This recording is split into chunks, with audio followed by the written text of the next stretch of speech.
something interesting about Plato's Republic regarding What was that? the intelligible realm? Is that he actually makes reference to the analogy before he ever creates the analogy. Because the analogy of the intelligible realm is pretty much that, the philosopher searches for universal truth and the truth of virtues and things, and he searches for it within his mind, within the intelligible realm. But the word search is an analogy, because to search is something to do, to look around in the physical world. And he actually brings this up in Book 4 of Plato's Republic when he draws this whole analogy, talking to Glaucon, saying, we're hunters, we've almost located justice. It's hiding in a bush over there. We have to make sure it doesn't escape our grasp. And before he even creates the idea of the intelligible realm, he acts as if he's searching for justice within it, comparing justice to a prey animal.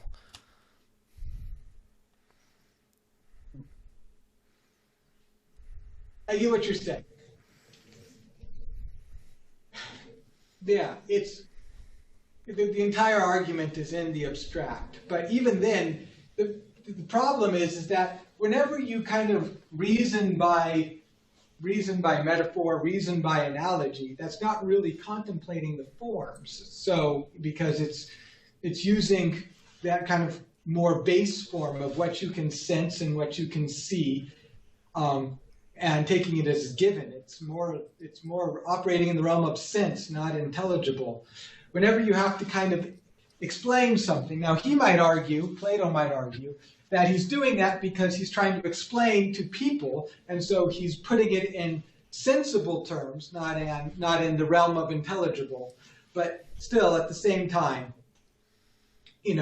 by essentially talking through everything through these illustrations, then he's not really dwelling in the intelligible realm. He's dwelling in the realm of senses and the realm of stories, the realm of imagination.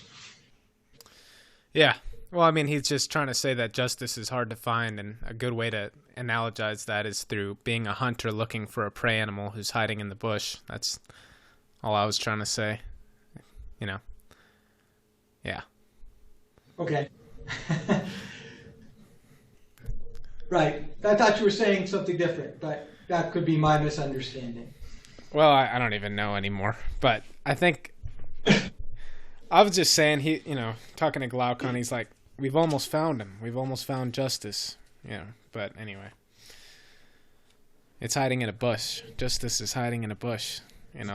They compared themselves to hunters looking for, hunting down a prey animal when they were talking about the search for justice, as if they were in the intelligible realm under the sun, which is actually the form of the good. And anyway, sorry. No worries, dude. Sorry. So actually, let's start. I have the Zoom meeting up in the classroom and on this laptop right here, so I can see everybody. And let me try and get this. There we go.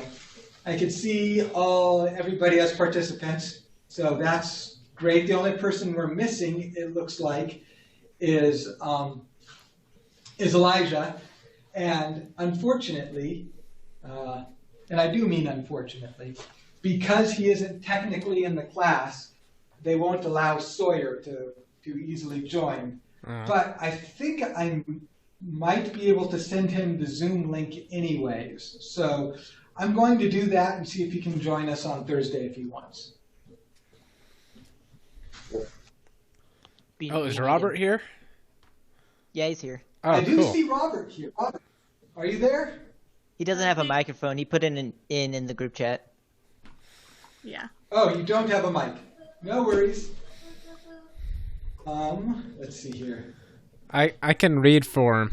If he ever has something to say, I'll read, for Robert. No, I put up the chat. It's a little small when I'm writing on the whiteboard. So yeah, if Robert says something, please let me know and I can come over and read it. Okay. not the great relief of us all, Robert. Just a moderate relief of us all. So, all right. So obviously this class has already kind of experienced this because we did the review sessions based off of this. So the only thing I'm going to say is what I told my other classes, which is based off of the meeting I had yesterday. We are pretty sure that the campus is not going to open for the rest of the semester, which is sucky, but it is the way that it is for right now. So this is going to be standard operating procedure for the rest of the semester. In terms of your homework, or please just email that to me. And also, please, just do it. Just do your homework and submit it. Anyways, so we are going to, we're going to be starting with Hobbes. I would ask for a show of hands who read Hobbes, but I can't really see you guys. So I just saw that from Nathaniel, so maybe I can see you. But who else? Who else has read Hobbes, or at least the introduction? I read up to chapter 13. I read the introduction. I'm a good student. I read it. Leviathan was a little needed spark notes. Too many semicolons. Yes. Not only that, but he spells words any way he wants to. So I can say nothing, but it's definitely dense. It's definitely kind of complex in its own way. He's, as my friend Alas would say, he has his head very far up his own butt. So, and he definitely does. But what did you get out of it? So, based off of what you read, spark notes or otherwise, what did you get out of it? He's a non-individualist, as far as I could tell. And what do you mean by a non-individualist? Well, he compares societies and things. He says that the city is like one great artificial man. Just the way he's talking about people, he doesn't really seem to care about the individual's concern in the same way. I don't know. It's definitely not. I don't see him as an individualist, that's for sure. Okay, what about the rest of you? What do you think? Seems to be the anti-Aristotle in a certain way, where he argues against a mixed government situation, such as like where more than one class has control, since they would vie for power too much or cause too much competition, leading to their own destruction. And it's also a monarchist, from what I could tell. I actually wrote anti-Aristotle in my book as well.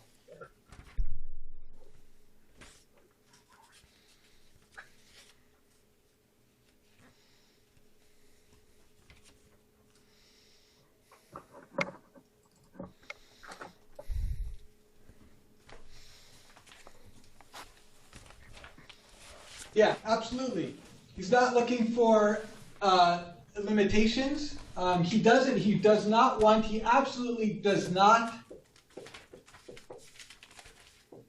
believe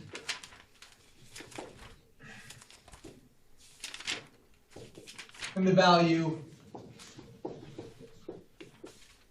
of limited sovereignty. He wants an unlimited sovereign. That's what the Leviathan is.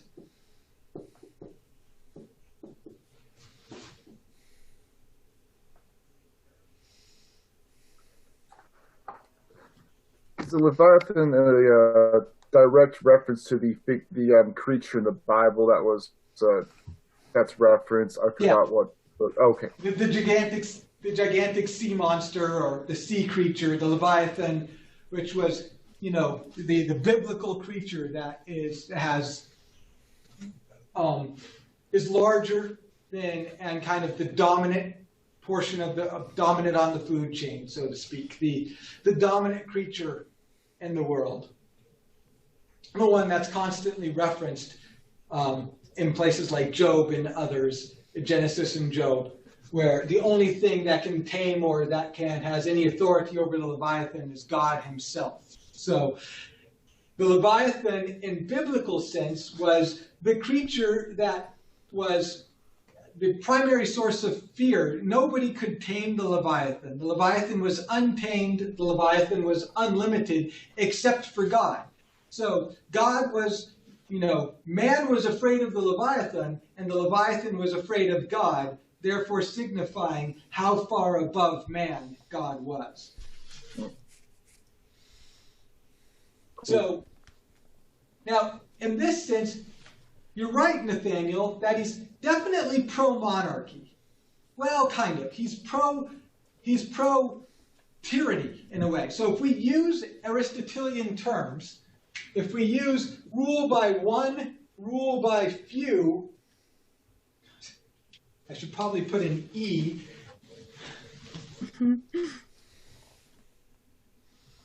Rule by few or rule by many, he prefers the rule by one, though the Leviathan can be any of these three.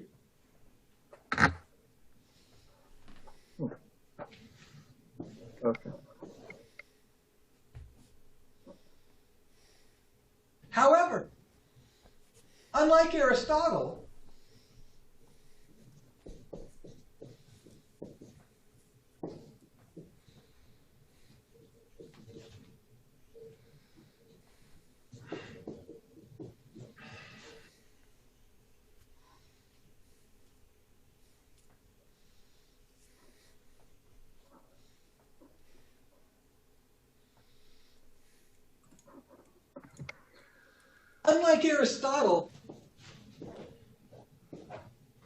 this doesn't make sense to him. This does.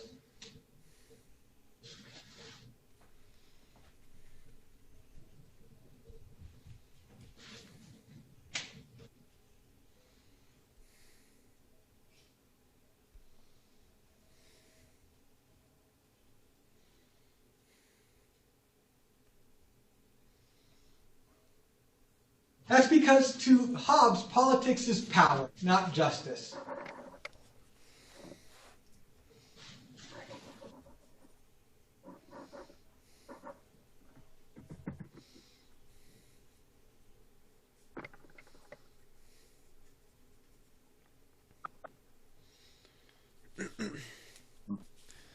By the way, Robert said that he said some stuff a while ago.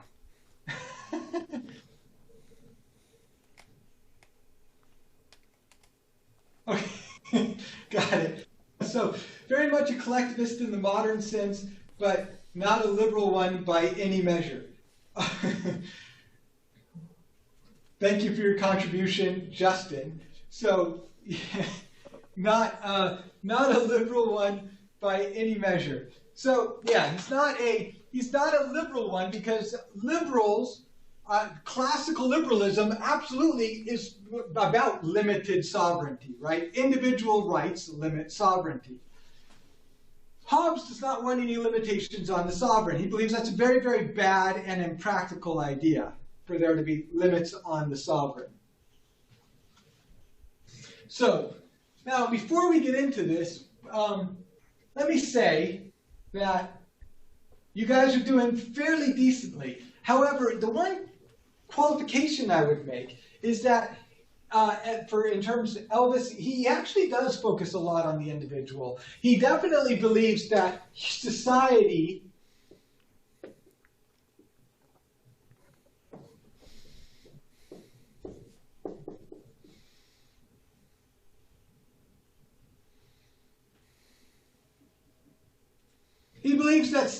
by default is just a collection of individuals.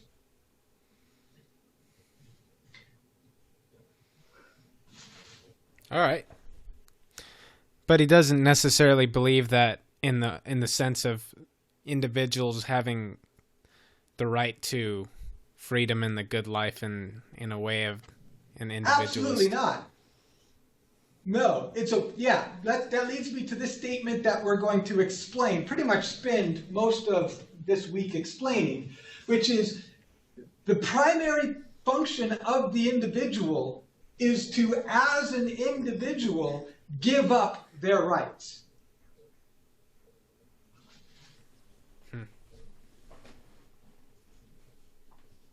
So let's add to this. Society is just a collection of individuals who have given up all of their individual rights but one.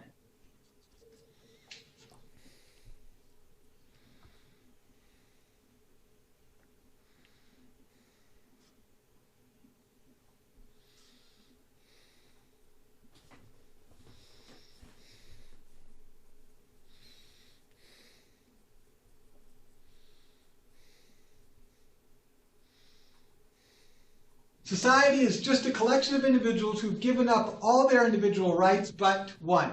Which right can individuals never give up?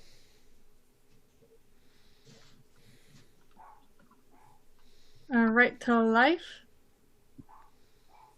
The right to self-defense, the right to defend themselves. Now, he doesn't say that they can never give it up as if it's some sort of moral imperative. He's just saying that human beings won't give it up. It's not something that they can give up. They can give up everything else, but they can't give up the right to defend themselves, the right to kind of strive for life. So, in this sense, this is an empirical observation, not a normative one. He's not saying that individuals shouldn't give up their right to life, their right to defend themselves or to survive. So the right to life is the less best way to put it, the right to survive. But he's not saying that they shouldn't give that up, but he's saying that empirically they can't.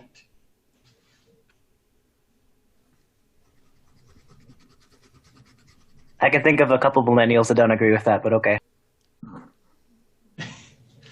Thank you, Elijah. So,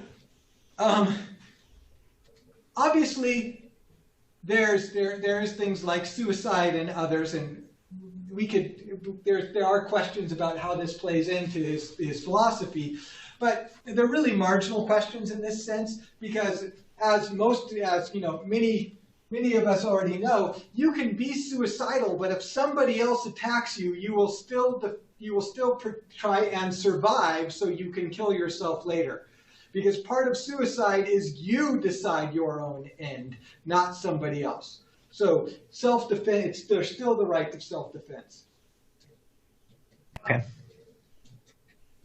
Okay.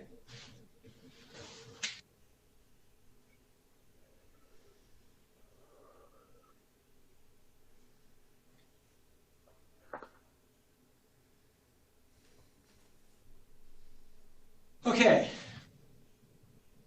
Now, the question is how does he get here?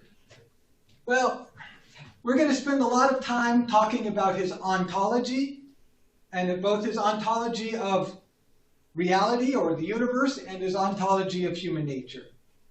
But suffice it to say, since we've already kind of talked about him being like anti-Aristotelian, who does he relate to? Who do you think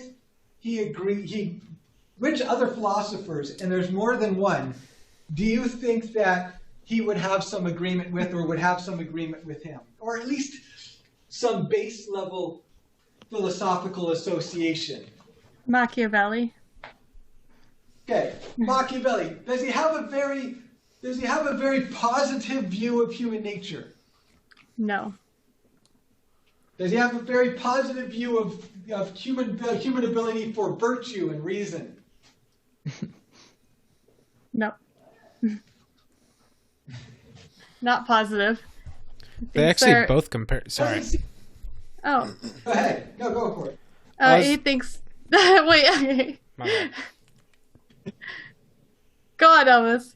I'm so sorry. Did No, not- you're good. I was just gonna say they both compare the city to a man, talking about the nerves and lifeblood of the city. Like they both make that same analogy. I don't know if you got that from Machiavelli Okay. or what, but sorry. No, not necessarily. Oh, and by the way, we're going to talk over each other. That's the way this works. So there's just, unfortunately, if we keep apologizing whenever you talk over each other, then we're going to spend a lot of class time apologizing to each other. So we're going to do the best we can. We'll all understand that we're all sorry. We're all constantly sorry. So, but, okay, so he definitely has associations with Machiavelli. He believes but also because of this. Machiavelli looks at politics as power, not necessarily justice, too, right? So Machiavelli and Hobbes both are kind of looking at politics as just an exercise in power, a necessary exercise in power. Machiavelli and Hobbes are also looking at politics as a necessary exercise in power because what is the default state of the world? What is the pre-social or pre-political state of the world? In both Machiavelli and Hobbes. Chaotic Nasty. and adversarial. Good, Charlene? Nathaniel? Nasty, brutish, and short. Right, which... Chaos, right? Yes. Chaos. It's politics. Power is required to create, in Machiavelli's term, stability.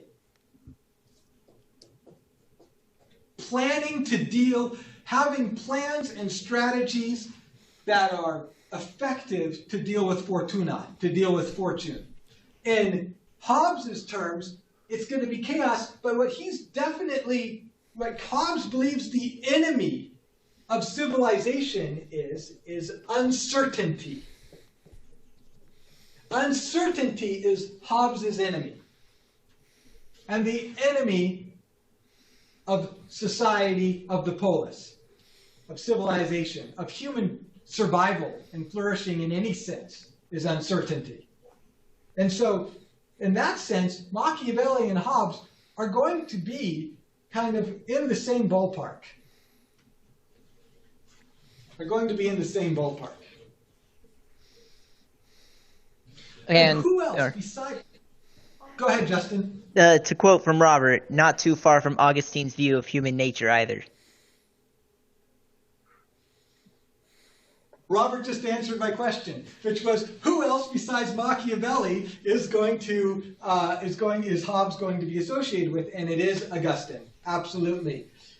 Augustine also believes that humans, by nature, human nature is kind of fallen, sinful nature, and that according to Augustine, and most of you kind of got this on the exam, which I'm going to talk about at the end. So once the Zoom conference does that thing where it says 5 minutes left in the conference, I'm going to stop talking about Hobbes. I'm going to talk about the exams for a few minutes, and then the conference will just end, because that's what it does.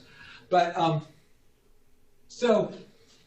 But a lot of you got this with Augustine. What are human beings? What does beings believe? What does Augustine believe is one of the fundamental truths about human nature? That what are humans constantly seeking? Peace on their own terms. Yes. Peace on their own terms, which is just power over other human beings. And that's where Hobbes and Augustine are definitely there's going to be some agreement or some association there, is that both of them see human beings as kind of sinful or self-interested peace seekers. Self-interested peace seekers. Because peace removes some of this uncertainty. So to both Hobbes and Augustine, human beings, by default, are self-interested peace seekers. So they are both power-seeking and peace-seeking. Augustine puts it very kind of succinctly and very well, in my estimation, as seeking peace on your own terms.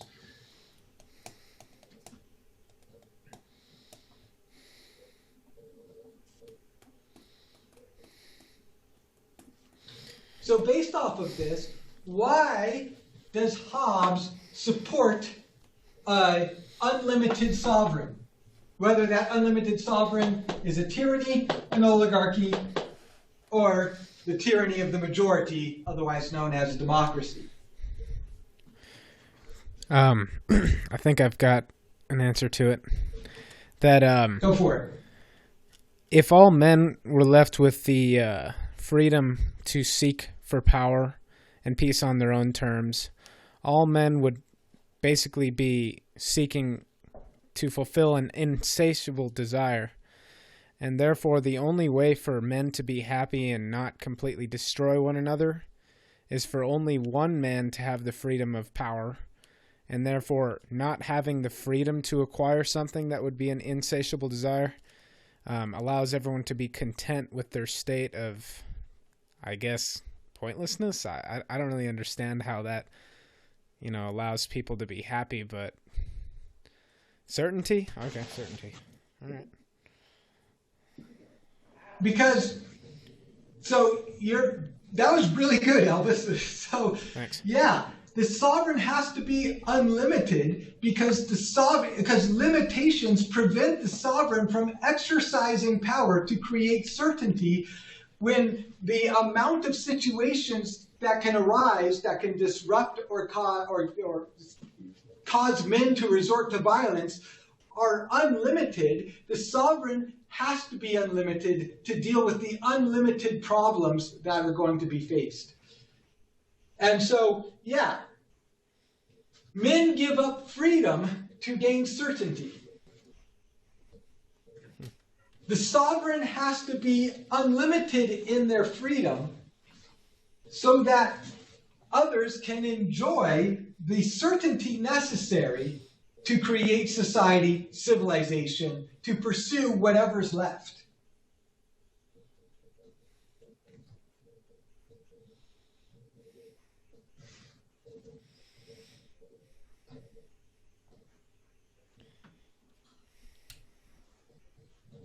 So in this sense, I'm going to erase this now. So write down anything on it that you haven't written down yet or you think you might need. I'm going to erase it so we can use this, so we can start writing again.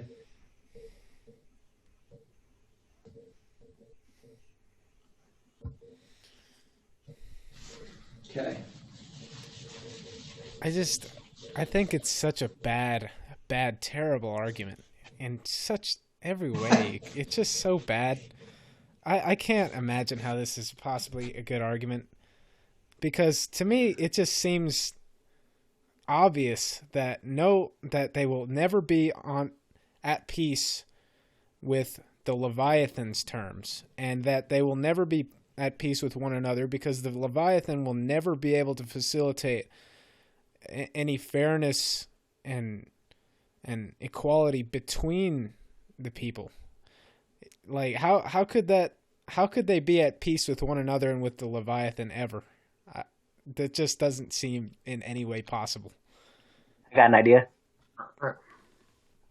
I don't think their peace is the point of it. It's about creating certainty. So if you create certainty, it doesn't really have much to do with creating peace for all men.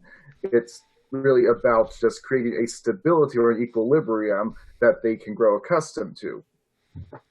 Something like that.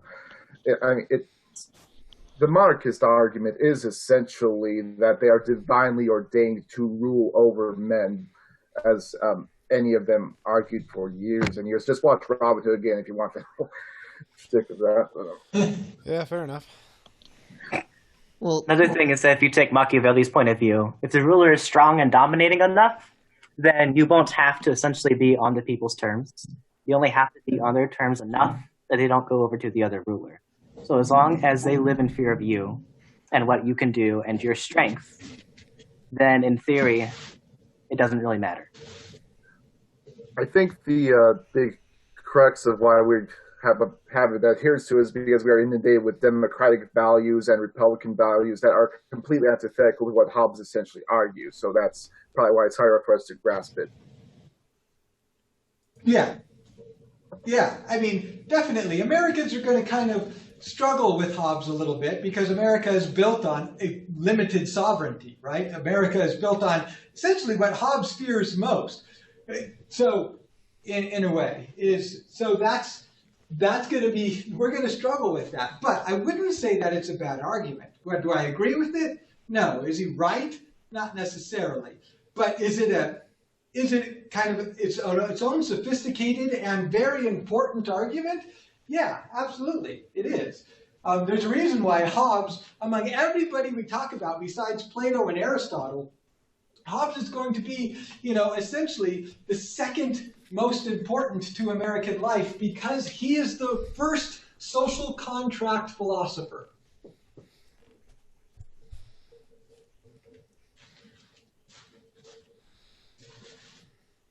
Now, and this is kind of critical to Hobbes.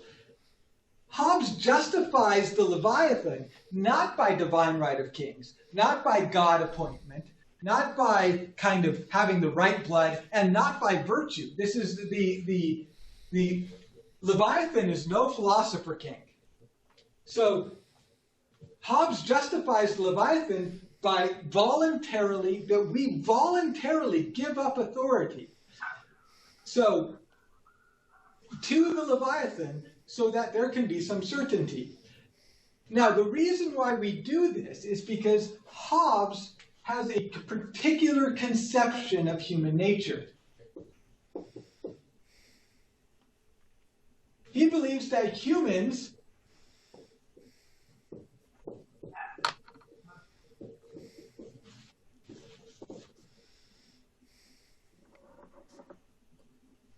are primarily governed by what? Fill in the blank. Reason. Self-interest. Reason? Self-interest. Well, they rationalize He believes that humans have reason. He doesn't believe that humans are going to use their reason in the way Aquinas believes they can use their reason. Hobbes and Aquinas, not buddies. Hobbes and Aquinas definitely, who knows, they probably sit down and, have a drink together and argue naturally, but their philosophies are not friendly with each other. Hobbes does not believe in he talks about natural law, but he talks about natural law, but he means the law of nature as in the scientific, revolution, the physical laws of nature, unlike Aquinas, who definitely, when he talks about the laws of nature, Aquinas does mean in part the physical laws of nature, but what he's really talking about is the moral law or the law of justice. Hobbes does not believe that there's any kind of universal moral law or law of justice in the same way that human reason is going to easily reason out. But he does believe that humans have reason. The human brain is capable of working out logical axioms or first principles. He is trying to create a philosophy that is irrefutable the same way that mathematical proofs are irrefutable. So he believes that reason is capable and that human beings have enough reason to sign the social contract. That it is by reason that human beings sign away their sovereignty over themselves and create a sovereign who has power over them. So it is reason and first principles that lead human beings to join the social contract and submit to a Leviathan. But this is because humans are primarily governed by not necessarily reason. They have reason, but they're not primarily governed by it. In other words, it doesn't govern the majority of their actions. Self-interest. You say self-interest, good. Yeah. And self-interest is right, but there's a more specific version of self-interest. Yes, Robert, that's right. Hobbes sees reason as an instrument for negotiating nature and society, not as the supreme end of human life. That is right. That's the way. Reason allows us to negotiate, but it negotiates nature and society. But nature and society by, well, nature, instill in all humans a healthy sense of what? Self-preservation. Good. And if you're seeking your own self-preservation and nature and society is naturally chaotic and other human beings are not necessarily trustworthy, then you're governed by what four-letter word? Fear. Fear.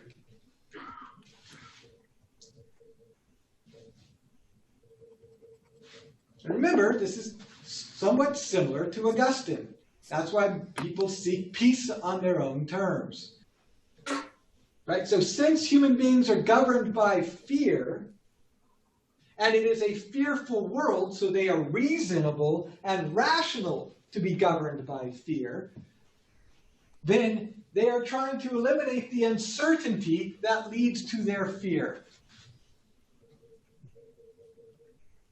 Human beings are fearful or rationally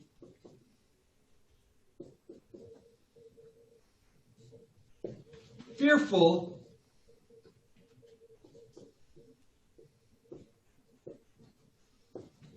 and I'll use Robert's terms because they're good.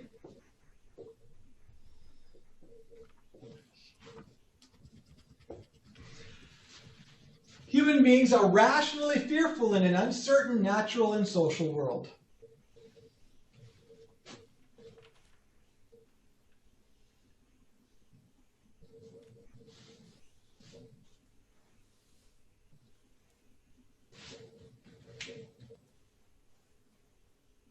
Again, this being key here. I'm going to focus on this for pretty much the rest of class. So I have a question regarding this. Sure.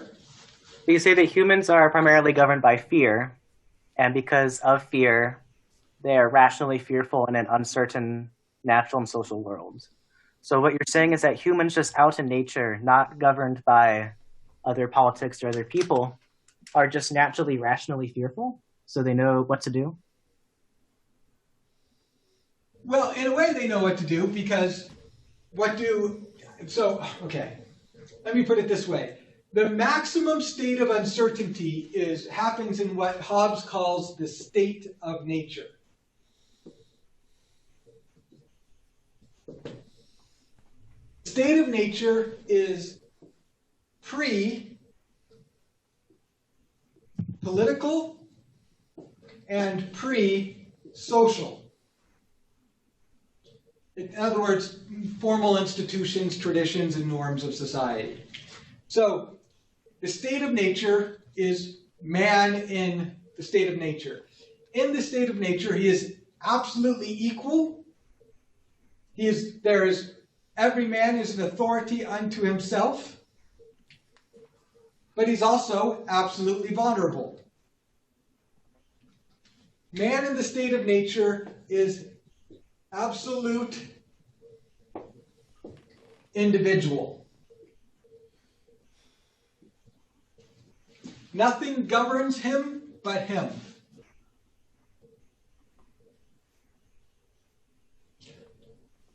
But in 1651, when the Leviathan comes out, does anybody in Europe or anybody that Hobbes has ever met, are any of them in this state of nature? No. No. Do any of us exist in a state of nature? You No. do. No. I do, yes. I am the only authority that governs me is, I wish. My ego would love that, but only temporarily. I'd be my own worst tyrant, that's for sure. But no, has anybody, since the beginning of historical recorded world really been in this pre-political, pre-social, absolute sovereign individual state of nature. Robin Crusoe? No.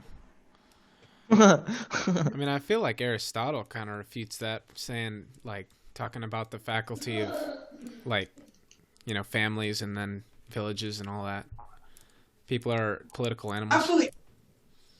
Yeah, this concept of men being political animals is one that Hobbes is kind of challenging.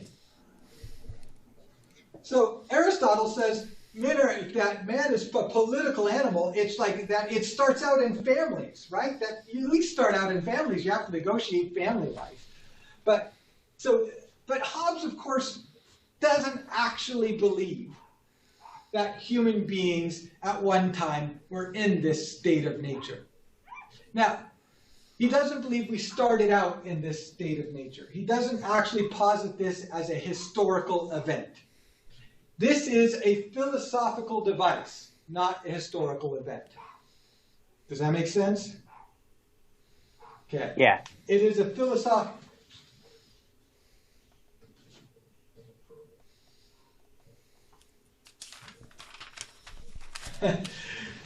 So he posits this as he's saying, this is what we posit that human beings would be like in the state of nature.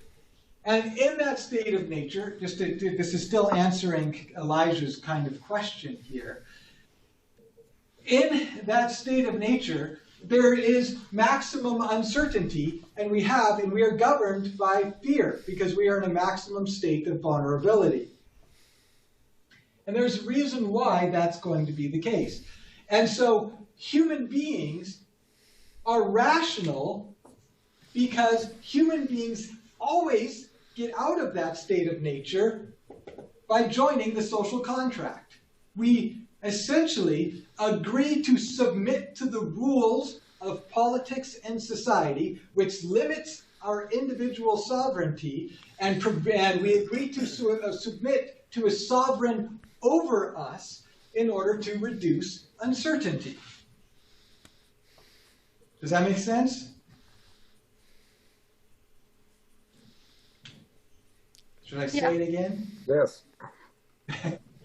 Okay.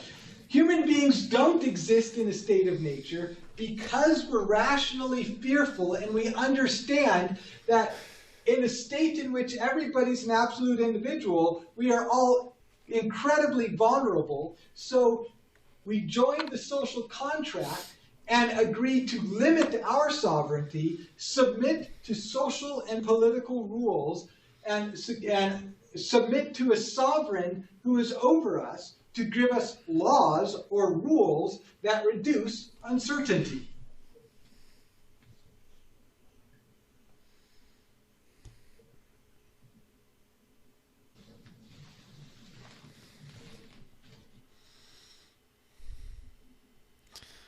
But how can they ever be certain about the Leviathan's authority?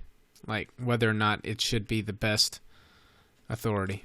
I mean, good. So what you're talking about is how do they know whether it's good or evil authority, right? Yeah. Yeah, Hobbes says, take this concept of good and evil and just shut up about it.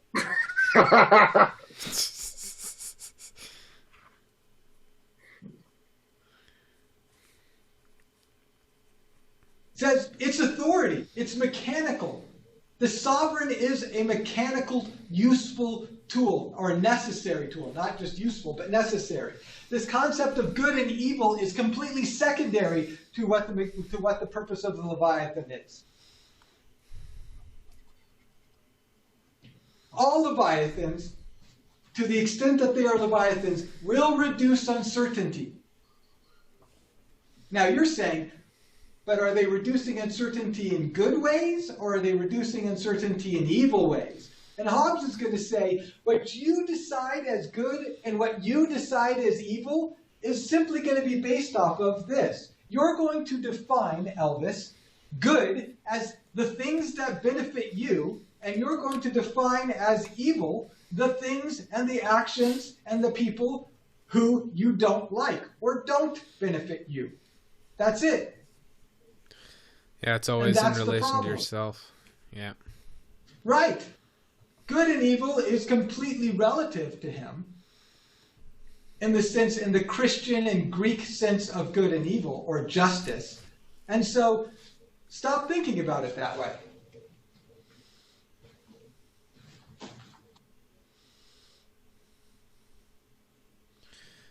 But don't you think that, aside from good and evil, all men are arrogant enough to think that they could better secure everyone from the fear of uncertainty? Yeah, I think there are a lot of men have ego, and as in Hobbes is going to say, men pursue power. Men pursue power. Men will naturally pursue power over each other.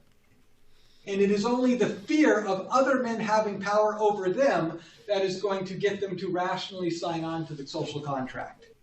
So men pursue power over each other, but then they also fear other men having power over them.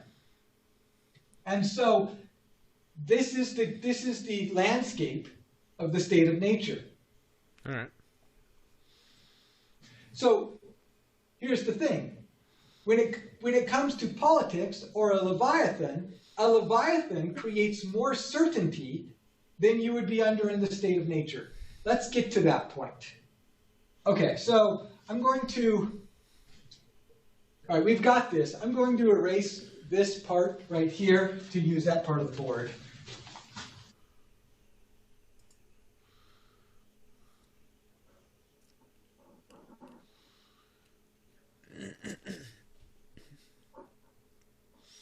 Okay, so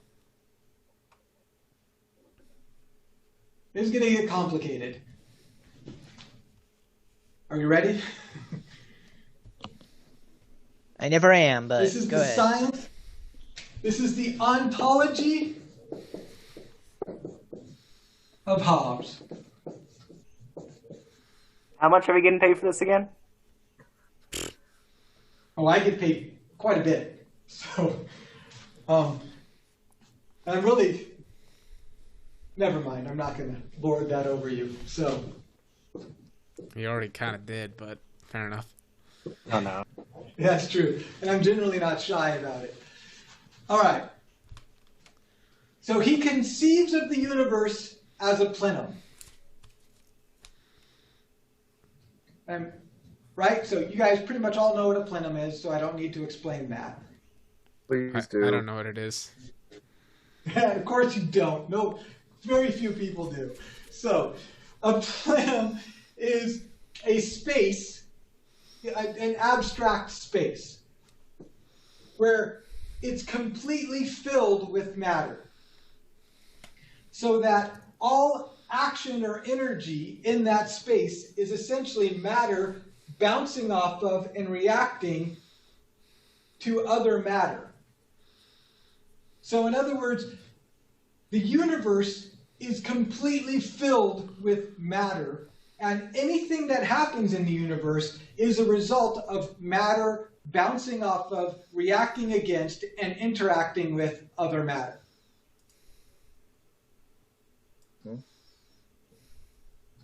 Sure. So he's taking the natural elements of natural basic atoms reacting to each other, and then just says it's to be applied to greater objects, and Okay, never mind. So he's just claiming the butterfly effect, basically, with his plenum. Yeah, he's more physical about it than metaphysical, but yes. So that means that human beings, everything that we experience, everything that we sense and experience, and everything that we know is essentially the result of being part of this plenum. So everything that we experience, sense, and know, and by the way, everything that we remember, is the result of matter bouncing off of our senses, and our senses reacting to the matter and storing information based off of its experience reacting to that chain reaction of matter bouncing off matter and bouncing off us.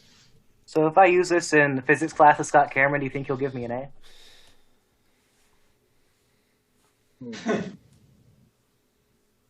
Sure, yes. You should definitely try and promote 400-year-old Hobbesian philosophy in a modern physics class. Please do that. Hasn't changed that much, has it? Well, not an enclosed space, that's for sure. Like philosophy, physics as a science should also operate on the assumption that we don't know what we don't know. So, should make sense, right? At any rate, so what's the point of this? What's the implications of this? If that human beings Also, Robert said exist something. in a universe that is a plenum, and that matter just bounces off of matter and vibrates off of matter and continues to vibrate or act, and then it just bounces off of us, and all of our memories, because this is literally what he says, our senses are just our responses to the vibrations of matter around us. And everything in our brain, so okay, what happens is you see something, you see a rainbow, fine, great, you see a rainbow. If you see a double rainbow, you're probably high. But if you see a rainbow, so now you seeing that rainbow is just light matter, so to speak, bouncing off of other things and hitting your eyeballs, hitting your senses, and you see that image of a rainbow. If you close your eyes, then you still see the image of a rainbow. That's because the matter in your eyes is vibrating in the same harmony as the light matter that showed you the rainbow. And so it's a residual vibration, matter vibration, that causes that image to stick into your mind after you close your eyes. Memory is just the matter in your brain, a section of your brain continuing to vibrate in the same frequency. And so that means that everything that you know, everything you think you know, is essentially governed as outside of your control. Does that make sense? I don't like it, but it makes sense. Well, you don't have to like it. So that means that he never says this, he never says it, but this is a massive implication. There's no free will.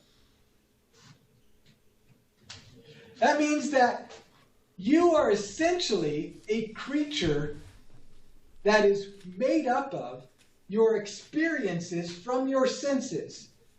And because of that, you are a creature that is made up of the particular way that matter has bounced off of you in the plenum. Does that make sense? Yeah. Kind of? So, do we really have any freedoms if we don't have any free will? Yeah, he doesn't. The reason still exists in this sense. So reason still exists. He kind of dances around this because if all of our memories are essentially just based off of our position in the plenum, because this is the key point here, is that if you and I exist in different places in the plenum, we occupy different time and space in the plenum, then matter is going to bounce off of us differently, and what we know is going to be different. Our experiences are going to be different. So in that sense, we Does that don't have make any free sense? will. Okay. We can still use our logic to determine what we do next, and in that sense, we do have free will. Yes, mechanical materialism. That's a very good. That's right, Robert. Mechanical materialist. So, in that, what stays the same in human beings is their passions. Their passions stay the same. But the objects or the pursuits of their passions, or the other way is their appetites. Their passions and their appetites stay the same. But the pursuit and the way they understand their passions and appetites is different because they exist in the plenum differently. I think he says Not at the very plenum, beginning, plenum. he said something that, I don't know, is it kind of at the very beginning of his introduction, he's talking about the art of God and how he basically acts through man. The art of man is actually the art of God by extension. Is that kind of what he was talking about? Not necessarily. The art of man is the art of God by extension, which means the art of man is the art of God by extension. He's talking about sovereignty, the sovereignty and power in that sense. The art of man, politics, is the art of God, essentially governing power, sovereignty. God is sovereign, man sets up sovereign. Okay. So what I say is God-given, and therefore you all should listen to me. No, it's not quite like that. Hobbes does not believe that he should be the sovereign. He's not setting himself or philosophers or anybody else. But let me deal with Robert's question. A mechanical materialist like Descartes,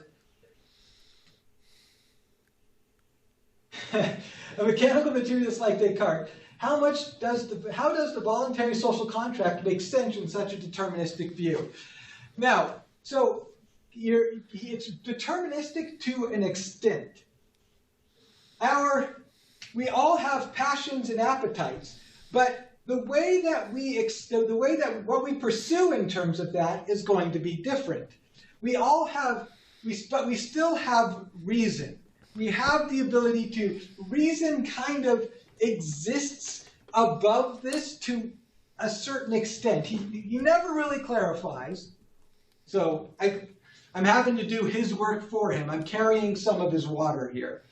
So I've read the Leviathan completely all the way through 1.5 times. So, and he never really clarifies. And by the way, about 70% of it is extraneous detail that's not worth reading.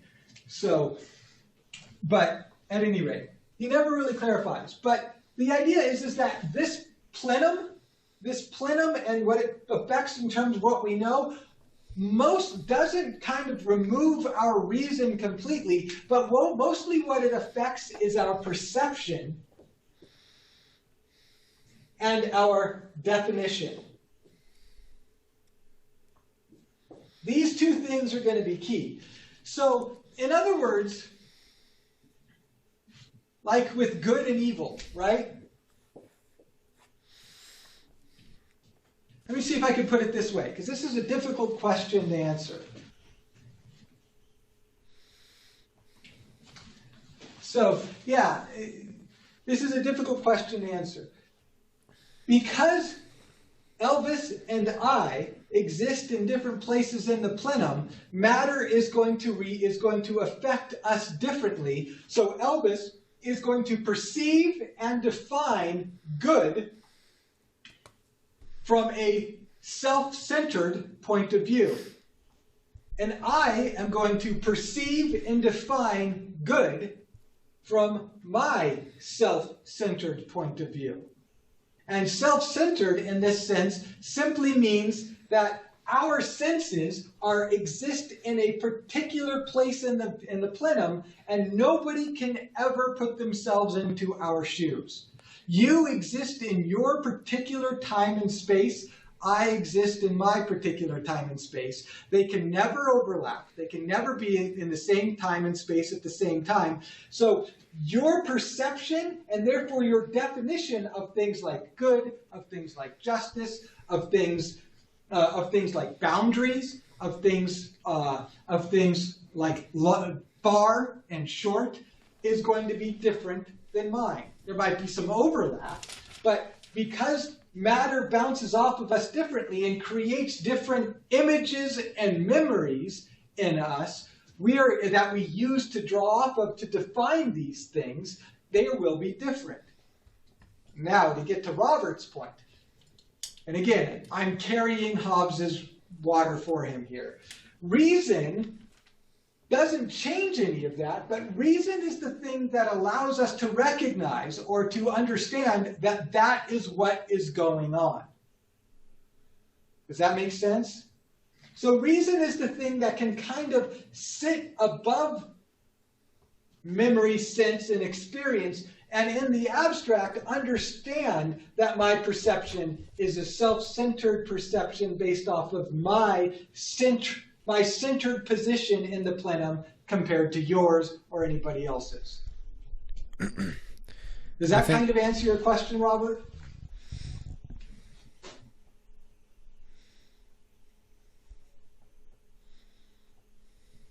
No. Okay. Well, unfortunately, it's probably the best I can do right now. Again, he doesn't really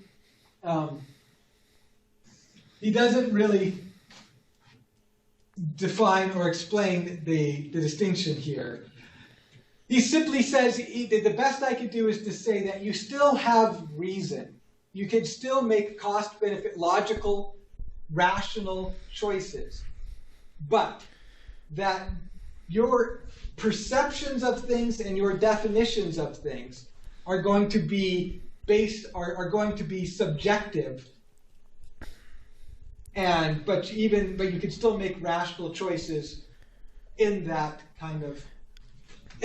realm or in that environment, in that context. Matt Jones. Uh-huh. I think I found a place where he says pretty much what you're saying. On 317, he said, For want of observation and memory of order, consequence, and dependence of the things they see, man observeth how one event hath produced by another, and remembereth in him antecedents and consequence.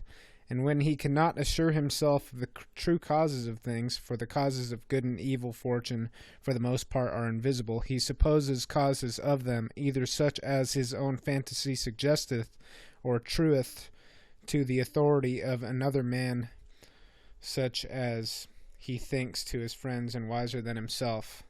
That's the page 317, thirdly, starting with thirdly, that paragraph. Right. Yeah. No, that's pretty good. That is definitely kind of part of his explanation. Now, some of this, by the way, some of what we're talking about here is captured in chapters that aren't recreated in your textbook. So, but yeah, some of this is based off of, like, essentially what he's saying is all of this matter, like light and sound and all of these vibrating matters, are mostly invisible. And not only that, but the human brain can't possibly conceive of the original causes of action, which are infinite chains of matter bouncing against matter, so that by the time it gets to us, it is this, infinitely complex chain reaction that we can't possibly fathom, that we can't possibly kind of get understand. So it's invisible to us, but at the same time, we still have to grapple with it or deal with it, and so we are going to seek to perceive it and seek to define it as best we can, either based off of our own imagination or based off of what other people tell us. And this is part of the reason why the natural and social world is so damn uncertain, is because we exist in a plenum in which we are the recipients of invisible chain reactions that we have very little control over. That means that our fear is rational, and that the world is uncertain. Because something can start over here and chain react until it hits you, and you can never really see it coming or fully understand it. It's an invisible chain reaction that creates uncertainty. So does Hobbes ever suggest that we can find a way to learn how to predict this set of reactions? Or does he say it's always going to be uncertain, there's nothing we can do about it, so therefore people will forever have to abide by a social contract and the Leviathan ruler? More the latter. So when it comes to things like good, when it comes to things like justice, when it comes to things like punished or short, long boundaries, when it comes to the rules of life, is there any kind of universal rules to human cooperation, like Aquinas believes? In Hobbes' philosophy, are there like these universal rules to human cooperation?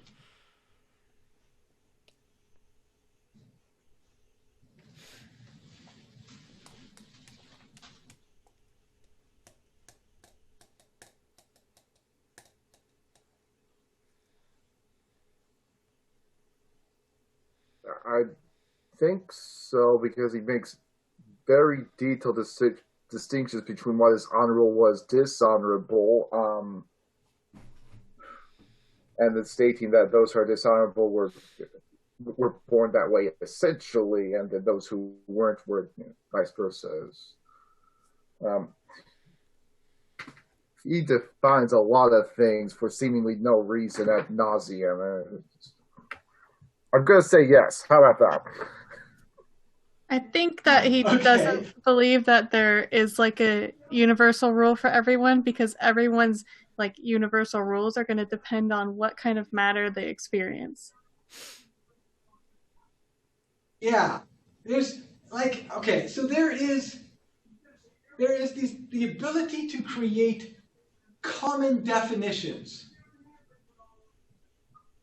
But in terms of these God-given universal rules of human cooperation, there are, obviously he believes that there's universal laws or natural laws, because his ontology establishes that the universe is a plenum, and that's a natural law.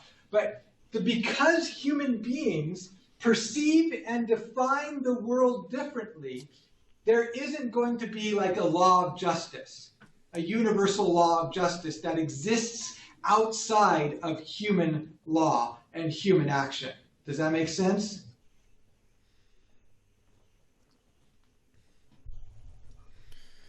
Well, he says we all fear. He says we're all determined by fear, so why is he able to make that claim?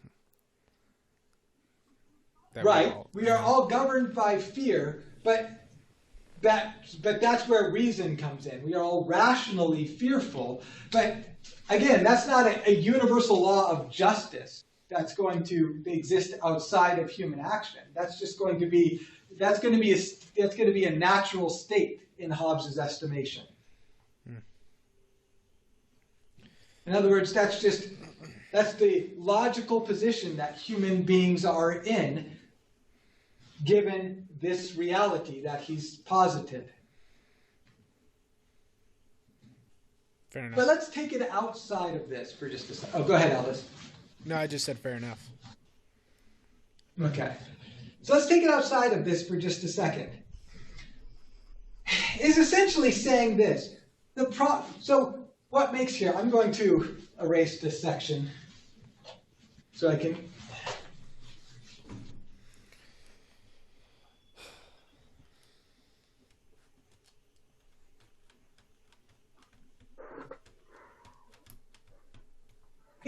Let's get much more to the practical part of this.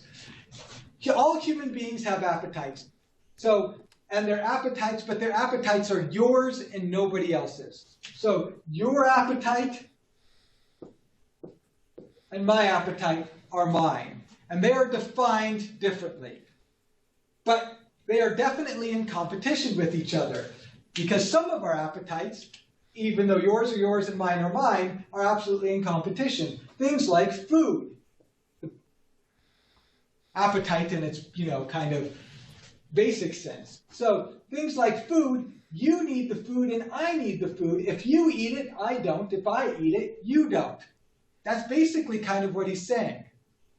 And so because of that, we are going to define the plentifulness of food. We're going to define and perceive the food based off of our appetites, and we're not going to be able to put ourselves in the other person's shoes. And so, because of that, we're going to define lots of things differently, including basic things such as virtue, good, just. So, based off of our positions. And to be honest, there's just some truth to this. We do define it. For example, is the current shutdown politics and policy of the state of California, is that doing more harm than good? Or, to use the cliche, is the cure worse than the disease? It's too early to tell. So you say it's too early to tell, right? Now let's say, Elijah, that you're a small business owner whose business completely depends. Let's say, for instance, you're a small business owner and your business is that you sell trophies, certificates, like all of the award memorabilia, right? So your business pretty much depends on the end of sports seasons, on graduations, school graduations, baseball trophies, the medallions, and you make all of your money pretty much in the spring and summer. Are you going to have a different perspective, and are you going to define the current policies, shutdown policies that remove all sports, all graduations, all of those ceremonies, and essentially completely and utterly destroys your business? Are you more likely to perceive those policies and define those policies as punishment or necessary?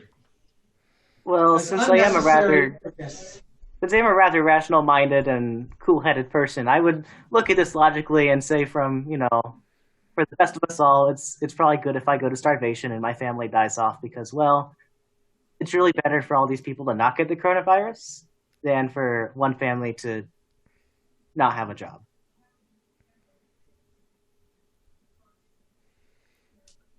Okay, wait, what? Hold on, let me rephrase that. The ends justify the means. Is that what you're saying? Well, he's saying that he thinks on the betterment of the larger community, but most people aren't so selfless in the way that he's saying.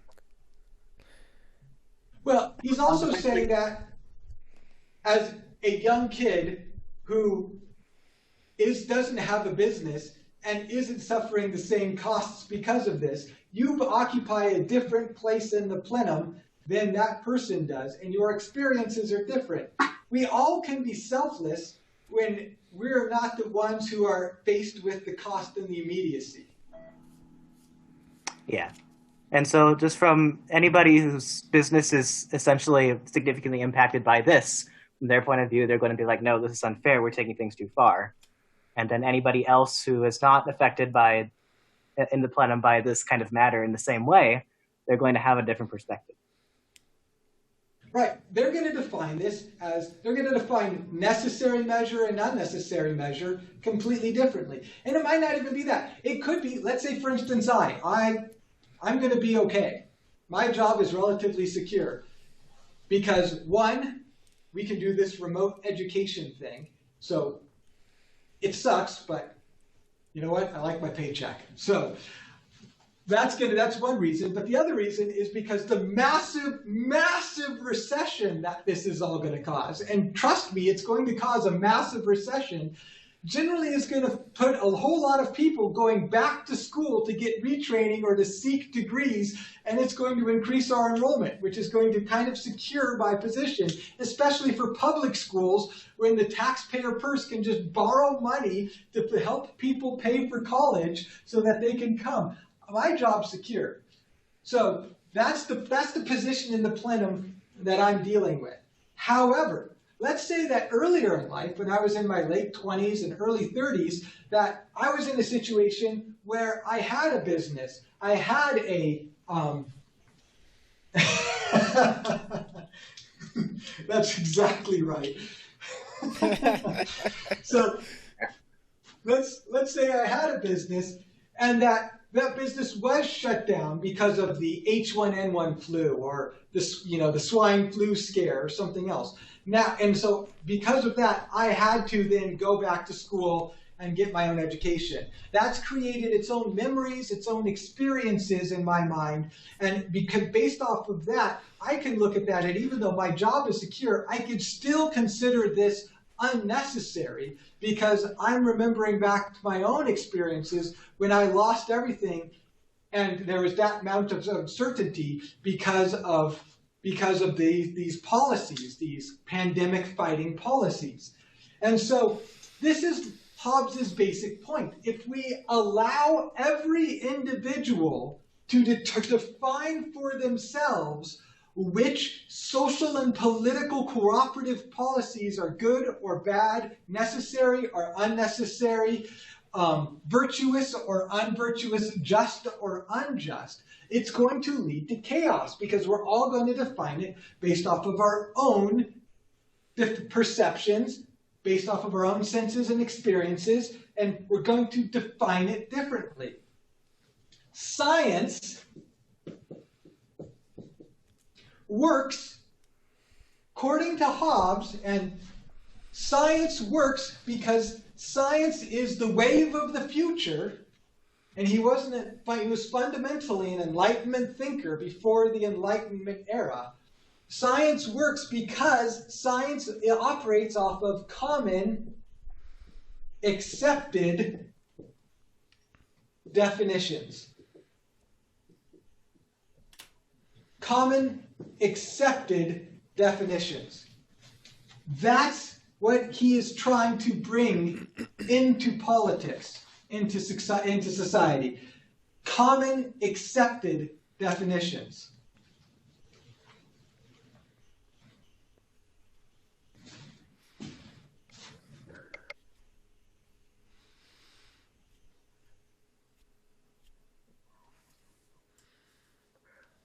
That way his concept of Nope, you're good. Go ahead. Is that why his concept of human nature seems to be Newtonian in its premise, where all things, for every action, there's an equal opposite reaction?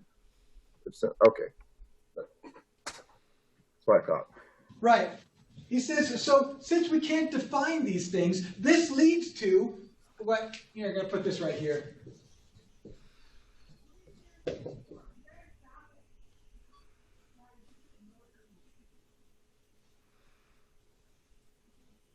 The war of all against all.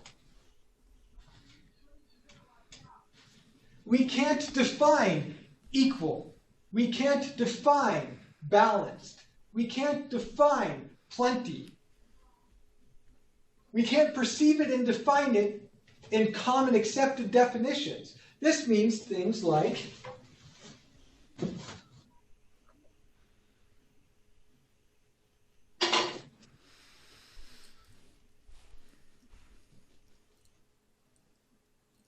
we're not going to agree on a common definition of property. What counts as property? What doesn't count as property? The conference is about to end.